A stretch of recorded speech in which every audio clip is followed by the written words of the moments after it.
মৰমৰ ছাত্ৰ-ছাত্ৰীসকল তোমালোক সকলোকে মোৰ ইউটিউব চেনেলটোলৈ স্বাগতম জনাইছো। আজিৰ এই ভিডিঅ'টিত আমি আলোচনা কৰিম তোমালোকৰ সমাজ বিজ্ঞানৰ যিটো নতুন কিতাপ আছে, ঠিক আছে, তোমালোকক এবাৰ নতুন কিতাপ দিছে হয়নে 2024ত। তো চোৱা, তোমালোকৰ নতুন কিতাপটোৰ নাম হৈছে সমাজ বিচিত্ৰা স্বদেশ বিদেশৰ সমাজ পৰিচয়, ঠিক আছে। তো এই কিতাপটিৰ যোনটো তোমালোকৰ প্ৰথম চেপ্টাৰ আছে, ঠিক আছে, আমাৰ পৃথিৱী, এই চেপ্টাৰটিৰ গোটেইকেইটা প্ৰশ্ন উত্তৰ আজিৰ এই ভিডিঅ'টিত আমি আলোচনা কৰিম, ঠিক আছে। তোমালোকে মোৰ ভিডিঅ'বিলাক পাবৰ কাৰণে ইউটিউবত সাৰ্চ কৰি পাবৰ কাৰণে তোমালোকে চেপ্টাৰটোৰ নাম লিখি মোৰ চেনেলটোৰ নাম লিখি দিবা লাৰ্নিং আছামিজ, তেতিয়াহ'লে তোমালোকে মোৰ ভিডিঅ'বিলাক পাই যাবা, ঠিক আছে। আৰু তোমালোকে এই যিবিলাক কিউআৰ কোড আছে এইবিলাক সাৰ্চ কৰিলেও মোৰ ভিডিঅ'বিলাক 2 নম্বৰ বা 3 নম্বৰ বা প্ৰথমত ৰেংক কৰিব, তাৰ পৰা তোমালোকে ফাইন্ড আউট কৰি মোৰ ভিডিঅ'বিলাক চাব পাৰিবা। তো তোমালোকৰ কাৰণে প্ৰশ্ন উত্তৰ কৰি আমি একেবাৰে শৰ্টকৈ লিখি আনিছোঁ, ঠিক আছে। সো তোমালোকে ভিডিঅ'টো একেবাৰে শেষলৈকে চাই থাকিবা আৰু তোমালোকে চেপ্টাৰটো পঢ়িবা, ঠিক আছে। আগৰ নিচিনাকৈ মানে চেপ্টাৰৰ একেবাৰে লাষ্টত তোমালোকক অনুশীলনীবিলাক দিয়া নাই, ঠিক আছে। অনুশীলনীবিলাক মানে এটা বা দুটা পেজত যিখিনি ডিছকাশ্যন কৰা হৈছে সেইটোৰ ওপৰত এটা অনুশীলনী দিয়া হৈছে, তাৰপিছত নেক্সট 2-3টা পেজ দি সেইখিনিৰ ওপৰত তোমালোকক অনুশীলনী দিছে, তাৰমানে ভাগ ভাগকৈ দিছে, ঠিক আছে। তো তোমালোকৰ প্ৰথম অনুশীলনীটো হৈছে, তাৰমানে এইটো প্ৰথম অনুশীলনী। ইয়াত তোমালোকক 1 নম্বৰত কৈছে তলৰ প্ৰশ্নবোৰৰ উত্তৰ দিয়া। ইয়াত দুটা প্ৰশ্ন কৰিছে, সূৰ্যৰ পৰিয়ালটোৰ নাম কি, তাৰপিছত খত সুধিছে পৃথিৱীৰ উপগ্ৰহটোৰ নাম কি। তো এইবিলাক একেবাৰে চিম্পল কুৱেশ্যন হয়। নেক্সট 2 আৰু 3 সুধিছে, 2 সুধিছে সৌৰজগতৰ গ্ৰহকেইটাৰ নাম সূৰ্যৰ পৰা দূৰত্ব অনুসৰি একাধিক্ৰমে লিখা, তাৰমানে দূৰত্ব অনুসৰি একাধিক্ৰমে গ্ৰহবিলাকৰ নাম লিখিবলৈ দিছে, ঠিক আছে। এইবিলাক প্লেনেট আছে, এইবিলাকৰ নাম। চন্দ্ৰটো সূৰ্যৰ তুলনাত বহু গুণে সৰু হ'লেও পৃথিৱীৰ পৰা দুয়োটাকে কিয় সমান দেখি। তো এইবিলাক একেবাৰে মানে একেবাৰে চিম্পল কুৱেশ্যন হয় আৰু গোটেইকেইটা প্ৰশ্ন উত্তৰ আমি অলৰেডি জানোৱেই ন, কাৰণ এইবিলাক একেবাৰে সাধাৰণ প্ৰশ্ন হয়। তো চোৱা, তোমালোকক 1 নম্বৰত কি সুধিছে, 1 নম্বৰত সুধিছে তলৰ প্ৰশ্নবোৰৰ উত্তৰ দিয়া।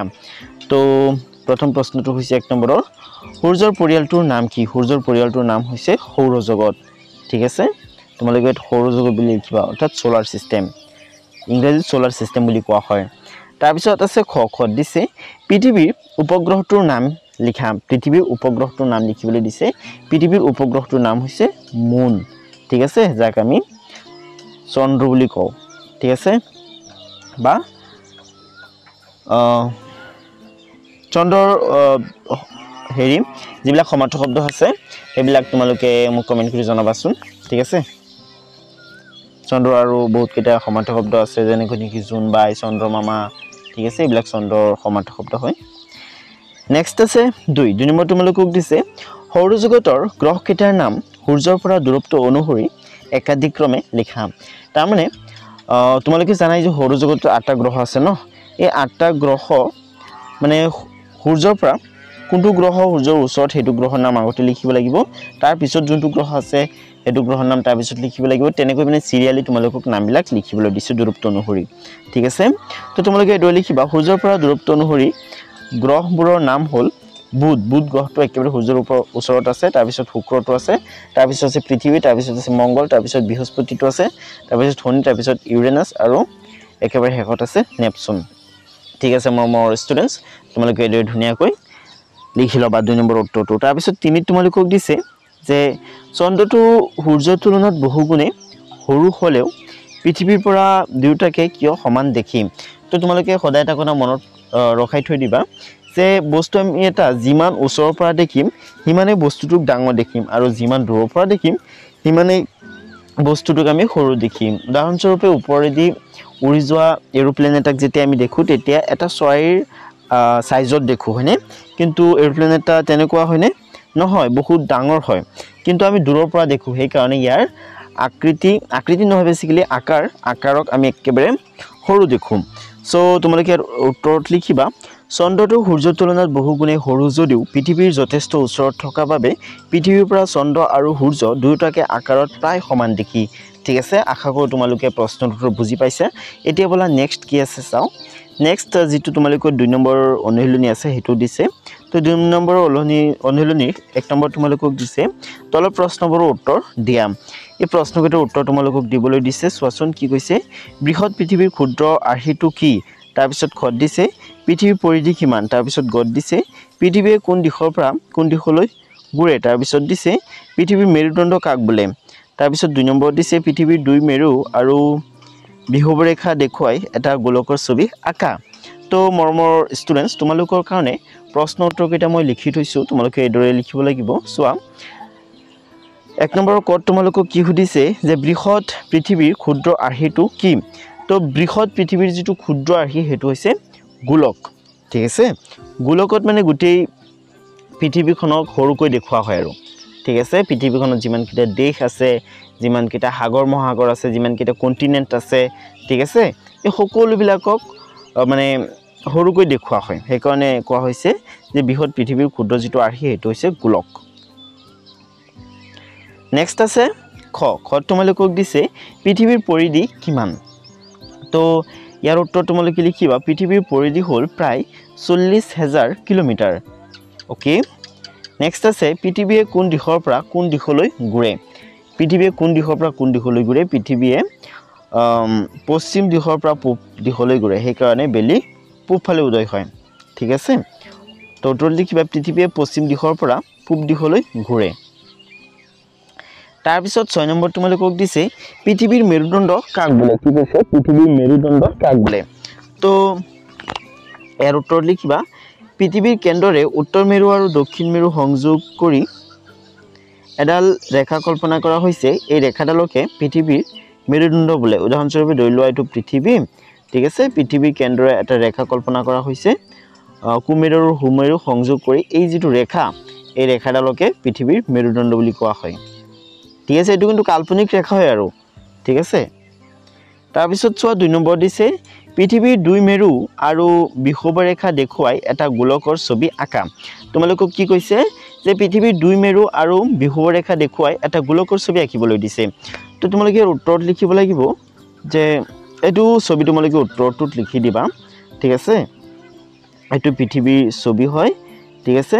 এইটো হৈছে পৃথিৱীৰ মেৰুদণ্ড এটো মানে ইয়াৰ ফলে ইফালে যায় আহিছে ৰেখাটো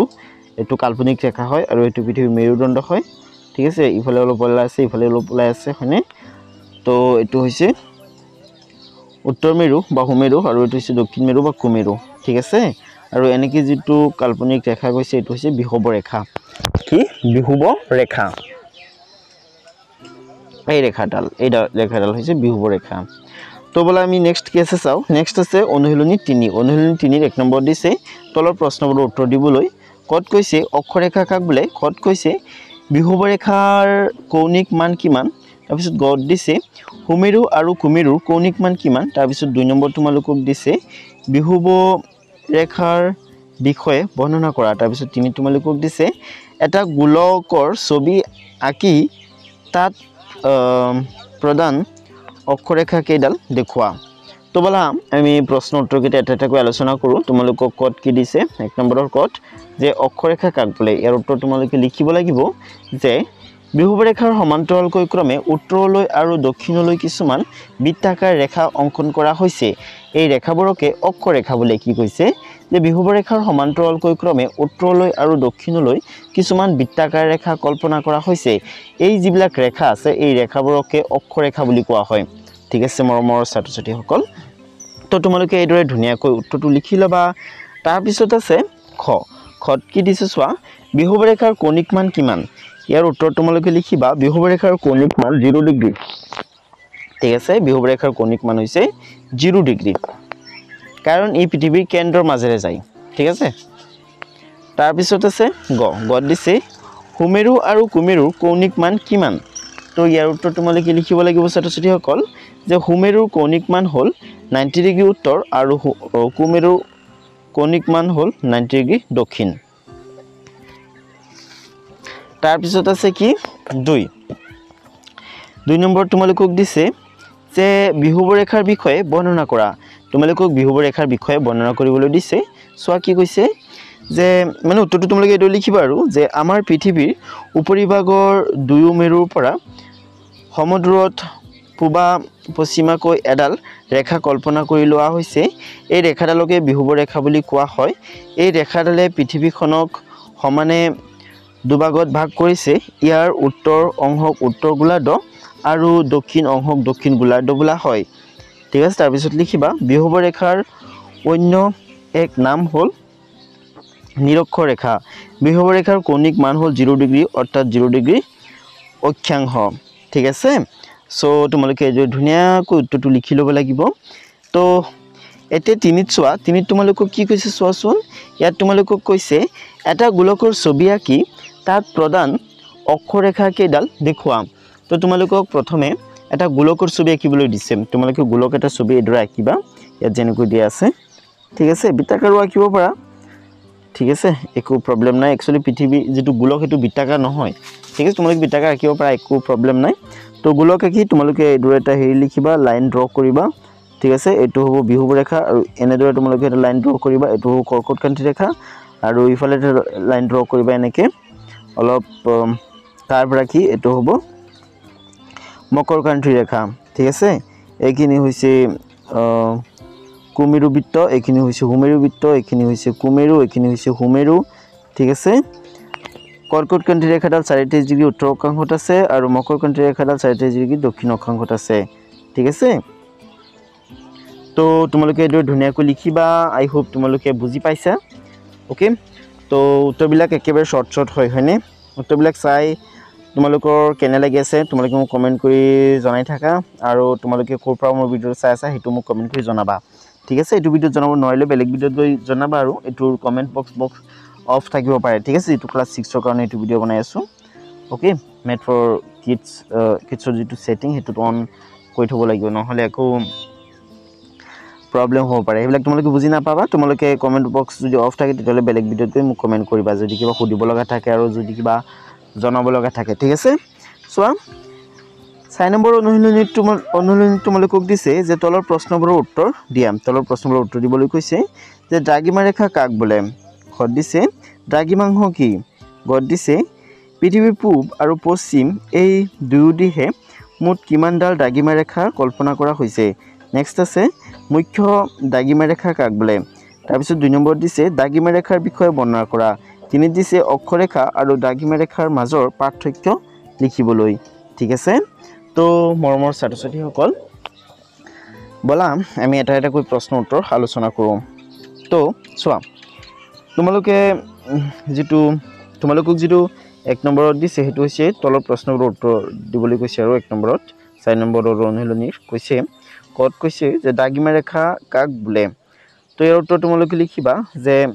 প্ৰাথমিক দ্ৰাঘিমাৰ পূব আৰু পশ্চিমে দুই মেৰু বিন্দুক সংযোগ কৰি পৃথিৱীৰ ওপৰেৰে যিবোৰ অৰ্ধবৃত্ত কাল্পনিক ৰেখা কল্পনা কৰা হৈছে তাক দ্ৰাঘিমা ৰেখা বোলা হয় ওকে তো এটো ধুনিয়াকৈ তোমালোকে প্ৰশ্নৰ উত্তৰ লিখি লবা পিছে দ্ৰাঘিমাংশ কি তো তোমালোকে উত্তৰত কি লিখিব লাগিব যে দ্ৰাঘিমা ৰেখাৰ কৌণিক মানকে দ্ৰাঘিমাংশ বুলি কোৱা হয় দ্ৰাঘিমাংশৰ কৌণিক মানক কি বুলি কোৱা হয় দ্ৰাঘিমাংশ বুলি কোৱা হয় তোমালোকে এইবিলাক বুজি পাব কাৰণে চেপ্টাৰটো পঢ়িব লাগিব ঠিক আছে চেপ্টাৰটো পঢ়িলে এইবিলাক ধুনিয়াকৈ বুজি পাবা কাৰণ ইয়াত মই যদি তোমালোকক বুজাবলৈ যাও প্ৰথমে চিত্ৰ আঁকিব লাগিব তাৰ পিছত তোমালোকক বুজাব লাগিব ভিডিওটো বহুত দীঘল হৈ যাব ঠিক আছে গতিকে যেহেতু কিতাপত অলৰেডি ধুনিয়াজনীকৈ চিত্ৰ দিয়া আছে আৰু ধুনিয়াকৈ এক্সপ্লেইন কৰা আছে আৰু অসমীয়াত এইটো লিখি আছে ন হেনেকুৱাটো নহয় যে ইংৰাজীত লিখি থৈছে তেনেকুৱাটো নহয় ন অসমীয়াত লিখি থৈছে গতিকে তোমালোকে পঢ়িলেই বুজি পাবা আৰু শিক্ষকে তোমালোকক বুজাবই ঠিক আছে গতিকে তোমালোকে কিতাপৰ পৰা এইবিলাক শিকি লবা সোৱা গত দিছে পৃথিৱীৰ পূব আৰু পশ্চিম এই দুয়ো দিশে মুঠ কিমানডাল দ্ৰাঘিমা ৰেখা কল্পনা কৰা হৈছে তাৰ উত্তৰত লিখিবা পৃথিৱীৰ পূব আৰু পশ্চিম এই দুয়ো দিশে মুঠ 360ডাল দ্ৰাঘিমা ৰেখা কল্পনা কৰা হৈছে কিমানডাল 360ডাল দ্ৰাঘিমা ৰেখা কল্পনা কৰা হৈছে পৃথিৱীৰ পূব আৰু পশ্চিম এই দুয়ো দিশে মুঠ 360ডাল দ্ৰাঘিমা ৰেখা কল্পনা কৰা হৈছে এনেকৈ তোমালোকে লিখিবা নেক্সট আছে গত দিছে মুখ্য দ্ৰাঘিমা ৰেখা কাক বোলে কি কৈছে যে মুখ্য দ্ৰাঘিমা ৰেখা কাক বোলে তো তোমালোকে উত্তৰত লিখিবা যে প্ৰাথমিক দ্ৰাঘিমাৰ পূব আৰু পশ্চিমে দুই মেৰু বিন্দুক সংযোগ কৰি পৃথিৱীৰ ওপৰেৰে যিবোৰ অৰ্ধবৃত্ত কাল্পনিক ৰেখা কল্পনা কৰা হৈছে তাক দ্ৰাঘিমা ৰেখা বোলা হয় পৃথিৱীৰ পূব আৰু পশ্চিম এই দুয়ো দিশে মুঠ 66ডাল দ্ৰাঘিমা ৰেখা কল্পনা কৰা হৈছে দ্ৰাঘিমা ৰেখাসমূহৰ মাজৰ দূৰত্ব বিহুবৰ ওপৰত সৰ্বাধিক আৰু এই দূৰত্ব বিহুবৰ পৰা ক্ৰমান্বয়ে কমি গৈ মেৰুবিন্দুত দ্ৰাঘিমা ৰেখাবোৰ লগ হৈ যায় ঠিক আছে তো তোমালোকে এইদৰে ধুনীয়াকৈ সূত্ৰটো লিখি ল'বা নেক্সট আছে 3 দিছে অক্ষৰেখা আৰু দ্ৰাঘিমা ৰেখাৰ মাজৰ পাৰ্থক্য লিখা তোমালোকক অক্ষৰেখা আৰু দ্ৰাঘিমা ৰেখাৰ মাজৰ পাৰ্থক্য লিখিবলৈ দিছে উত্তৰত লিখিবা যে অক্ষৰেখা আৰু দ্ৰাঘিমা ৰেখাৰ মাজৰ পাৰ্থক্যসমূহ হ'ল এদৰে লিখিম তোমালোকে কডি লিখিবা যে অক্ষৰেখাবোৰ পৰস্পৰ সমান্তৰাল আনহাতে দ্ৰাঘিমা ৰেখাবোৰ পৰস্পৰ সমান্তৰাল নহয় অক্ষৰেখাবোৰ কি হয় পৰস্পৰ সমান্তৰাল হয় কিন্তু দ্ৰাঘিমা ৰেখাবোৰ পৰস্পৰ সমান্তৰাল নহয় ঠিক আছে তাৰ পিছত আছে অক্ষৰেখাবোৰ হৈছে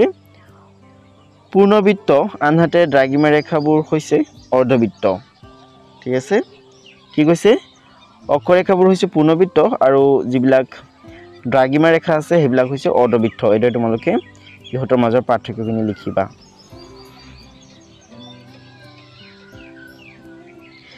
এতিয়া আমি একেবাৰে লাষ্টৰ যিটো অনুশীলনী আছে 5 নম্বৰৰ এইটো পাই গলো তো ইয়াত তোমালোকক দিছে তলৰ প্ৰশ্নবোৰৰ উত্তৰ দিয়া এই প্ৰশ্নবিলাকৰ উত্তৰ দিবলৈ দিছে এইবিলাকৰ গুটিকেইটাৰ তো সোয়াত কি কৈছে নাসাৰ সম্পূৰ্ণ ৰূপটো কি তাৰ পিছত দিছে যে সূৰ্যই কাৰ চাৰিওফালে পৰিভ্ৰমণ কৰে তাৰ পিছত তোমালোকক গদ দিছে পৃথিৱীক নিজ মেৰুদণ্ডত এপাক ঘূৰিবলৈ কিমান সময় লাগে তাৰ পিছত দিছে অপহুৰ আৰু অনুহুৰ কাক বোলে তাৰ পিছত উঙত দিছে পৃথিৱীয়ে সূৰ্যৰ চাৰিওফালে এপাক ঘূৰিবলৈ কিমান সময় লাগে তাৰ পিছত 2 নম্বৰ তোমালোকক দিছে আহ্নিক গতি কাক বোলে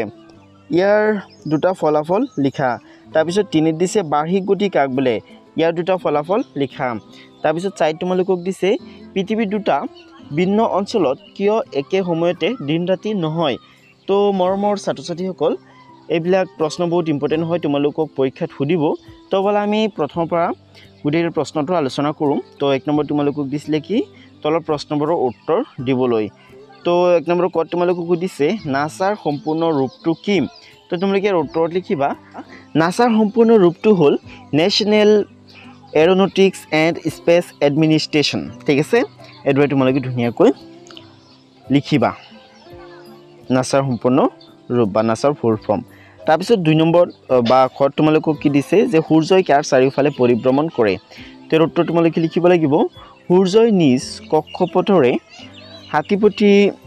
তাৰকাৰাজ্যৰ কেন্দ্ৰৰ চাৰিওফালে পৰিভ্ৰমণ কৰে এৰো লিখিবা ধুনীয়াকৈ তাৰ পিছত আছে গদ দিছে যে পৃথিৱীক নিজ মেৰুদণ্ডত এপাক ঘূৰিবলৈ কিমান সময় লাগে কি কৈছে পৃথিৱীক নিজ মেৰুদণ্ডত এপাক ঘূৰিবলৈ কিমান সময় লাগে এবছৰ সময় লাগে তোমালোকে এৰ উত্তৰটো লিখিবা যে পৃথিৱীক নিজ মেৰুদণ্ডত এপাক ঘূৰিবলৈ 24 কি কৈছে পৃথিৱীক নিজ মেৰুদণ্ডত এপাক ঘূৰিবলৈ কিমান সময় লাগে ইয়াত মানে পৃথিৱীৰ আহ্নিক গতিৰ কথা কোৱা হৈছে ইয়াত মানে নিজ মেৰুদণ্ডত এপাক ঘূৰিবলৈ কিমান সময় লাগে বুলি কৈছে মানে সূৰ্যৰ চাৰিওফালে এপাক ঘূৰিবলৈ কিমান সময় লাগে বুলি যদি তোমালোকে সুধিলাহেঁতেন তেতিয়াহ'লে 1 বছৰ বুলি লিখিব লাগিলহেঁতেন যেহেতু ইয়াত নিজ মেৰুদণ্ডৰ কথা কৈছে গতিকে তোমালোকে এদিনৰ কথা লিখিব লাগিব আৰু এদিনত কিমান থাকে 24 ঘণ্টা অৰ্থাৎ এদিনত থাকে 23 ঘণ্টা 56 মিনিট 8 সেকেন্ড 4 সেকেন্ড সময় ঠিক আছে সটো তোমালোকে লিখিবা পৃথিৱীক নিজ মেৰুদণ্ডত এপাক ঘূৰিবলৈ 24 ঘণ্টা অৰ্থাৎ 23 ঘণ্টা 56 মিনিট 4 সেকেন্ড সময় লাগে এটো লিখিবা তাৰ পিছত চোৱাচোনিতিয়া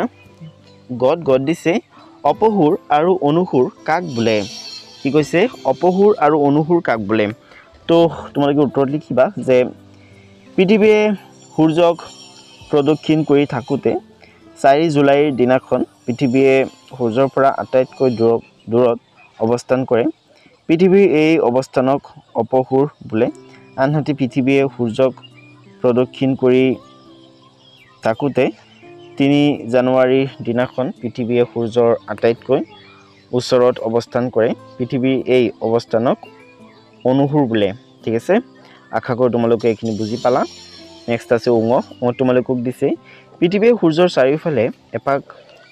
ঘূৰিবলৈ কিমান সময় লাগে তো কি কৈছে পৃথিৱীয়ে সূৰ্যৰ চাৰিওফালে এপাক ঘূৰিবলৈ এবছৰ লাগে আৰু এবছৰত কিমান দিন থাকে তোমালোকে গম পাবা এতিয়া যে পৃথিৱীয়ে সূৰ্যৰ চাৰিওফালে এপাক ঘূৰিবলৈ 12 মাহ অৰ্থাৎ 65 দিন 5 ঘণ্টা 56 মিনিট 16 সেকেন্ড সময় লাগে ঠিক আছে তো এদৰে ধুনিয়াকৈ তোমালোকে লিখিবা তাৰ পিছত 2 নম্বৰ তোমালোকক দিছে আহ্নিক গতি কাক বলে ইয়াৰ দুটা ফলাফল লিখা আহ্নিক গতি তো এদৰে লিখিবা পৃথিৱীৰ নিজ কক্ষতলৰ লগত 66 ডিগ্ৰী এত যেটো 0 দেখি আছে ন তোমালোকে এই 0 টো একচুয়ালি 0 নহয় এত মানে এটো ডিগ্ৰী হয় ঠিক আছে ওপৰত ডিগ্ৰী আছে 66 ডিগ্ৰী 30 সেকেন্ড ঠিক আছে এটো ওপৰত তেনেকুৱা এটা আছে থাকিলে সেকেন্ড নহয় মিনিট হে পৰিব লাগিব ঠিক আছে এটো 0 টো নবহি এনেকুৱা ওপৰত এটা হেৰি বহিব ডিগ্ৰী পৃথিৱীৰ নিজ কক্ষতলৰ লগত 66 ডিগ্ৰী 30 মিনিট কোণ কৰি হেলনিয়াকৈ নিজ মেৰু দণ্ডক কেন্দ্ৰ কৰি পশ্চিমৰ পৰা পূবলৈ অবিৰামভাৱে ঘূৰি আছে এই হৈছে পৃথিৱীৰ আহ্নিক গতি বা অৱৰ্তন গতি ঠিক আছে ইয়াৰ দুটা ফলাফল হল ইয়াৰ আহ্নিক গতিৰ ফলত কি কি ঘটে তেনেকুৱা তোমালোকক সুধিছে ন তো তোমালোকে লিখিবা ইয়াত একচুয়ালি আহ্নিক গতিৰ কথা কৈছে নে বাৰ্ষিক গতিৰ কথা কৈছে বাৰ্ষিক গতিৰ কথা কৈছে ঠিক আছে তো তোমালোকে লিখিবা বাৰ্ষিক গতিৰ ফলত মাস বছৰ ঋতু পৰিৱৰ্তন হয় মাহ বছৰ ঋতু পৰিৱৰ্তন হয় আহ্নিক বাৰ্ষিক গতিৰ ফলত তাৰ পিছত খদি লিখিবা যে সাগৰীয় হুত বতাহৰ গতি তাপ আৰু বায়ুৰ চাপৰ পৰিৱৰ্তনৰ মূল কাৰণ হল বাৰ্ষিক গতি এটো লিখিবা ধুনিয়াকৈ তাৰ পিছত আছে চাই দিছে পৃথিৱীৰ দুটা ভিন্ন অঞ্চলত কিয় একে সময়তে দিন ৰাতি হয় তো এটো পৃথিৱীৰ এটো হেৰি হয় পৃথিৱীৰ আহ্নিক গতিৰ ফলত এনেকুৱা হয় মানে যোনটো পৃথিৱীৰ যোনটো সাইড সূৰ্যৰ ফালে থাকে হেতু ফলত দিন থাকে আৰু অপোজিট সাইডত ৰাতি থাকে তো তোমালোকে এটো লিখিবা পৃথিৱীৰ নিজ মেৰু দণ্ডক কেন্দ্ৰ কৰি পশ্চিমৰ পৰা পূবলৈ অবিৰামভাৱে ঘূৰি থকা বাবে পৃথিৱীৰ যেটো ফাল সূৰ্যৰ পিনে থাকে তাত দিন আৰু বিপৰীত ফালটোত ৰাতি হয় যাৰ ফলত পৃথিৱীৰ দুটা ভিন্ন অঞ্চলত একে সময়তে দিন ৰাতি নহয় ঠিক আছে তো এদৰে ধুনিয়াকৈ তোমালোকে কি কৰিব লাগিব লিখি ল'ব লাগিব তো মোৰ ষ্টুডেন্টস আজি ভিডিওটো ইমানেছিলে ভিডিওটো চাই তোমালোকৰ কেনেকুৱা লাগিল মোক কমেন্ট কৰি জনাবা আৰু ভিডিওটো চাই ভাল লাগিলে তোমালোক সকলোৱে ভিডিওটো লাইক কৰি দিবা আৰু বেলেগ পাৰ্টি ভিডিও চাবৰ কাৰণে তোমালোক প্লেলিষ্টলৈ যাবা